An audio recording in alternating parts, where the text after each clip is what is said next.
નમસ્કાર, તમે જોઈ રહ્યા છો ઓફબીટ સ્ટોરીઝ. હું નિધિ. જોઈએ આજના મહત્વના સમાચાર. સેનાને સન્માન આપવા આજે ઓપરેશન સિંદૂરની થીમ પર નરેન્દ્ર મોદી સ્ટેડિયમમાં ગ્રાન્ડ ક્લોઝિંગ સેરેમની કરવામાં આવશે. સેનાની ત્રણેય પાંખોના વડાઓને પણ આમંત્રણ આપવામાં આવ્યું છે. તિરંગાના રંગની લાઇટિંગથી ઝળહળશે નરેન્દ્ર મોદી સ્ટેડિયમ. પ્રસિદ્ધ સંગીતકાર શંકર મહાદેવન દેશભક્તિના ગીતો પર લાઈવ પરફોર્મન્સ આપશે. આઈપીએલની ફાઇનલમાં આજે પહેલીવાર સામસામે ટકરાશે પંજાબ અને બેંગલુરુની ટીમ. એક તરફ વિરાટ કોહલી પાસે પહેલીવાર ટાઇટલ જીતવાનો મોકો છે, તો બીજી તરફ શ્રેયસ અય્યર પાસે કેપ્ટન તરીકે બેક ટુ બેક બે અલગ અલગ ટીમોની ટ્રોફી જીતી નવો ઇતિહાસ રચવાનો મોકો છે.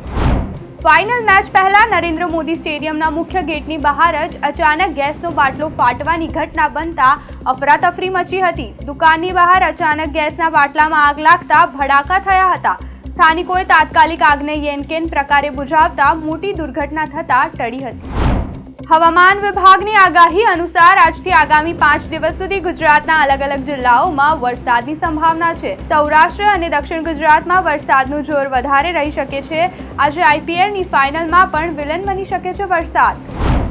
દેશમાં દિવસે ને દિવસે કોરોનાના કેસમાં વધારો થઈ રહ્યો છે, ત્યારે ગુજરાતમાં કોરોનાના એક્ટિવ કેસ વધીને 397 થયા છે, જેમાં અમદાવાદમાં હાલ 241 એક્ટિવ કેસ છે. આ ઉપરાંત અમદાવાદની સિવિલ હોસ્પિટલમાં 8 માસની બાળકી સારવાર હેઠળ રાખવામાં આવી છે.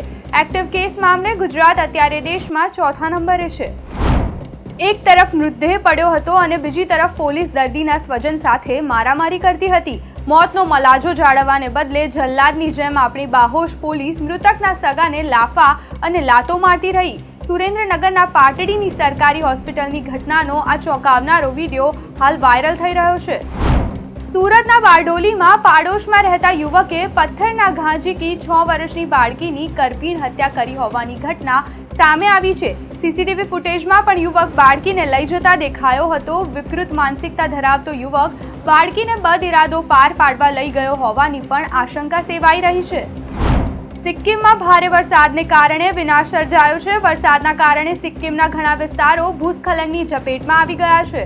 લાચુંગ અને ચુંગથાંગમાં ફસાયેલા 1678 પ્રવાસીઓને સુરક્ષિત બચાવી લેવામાં આવ્યા છે, જ્યારે 6 સૈનિકો હજુ પણ લાપતા છે અને 3 સૈનિકોના મોત નિપજ્યા છે.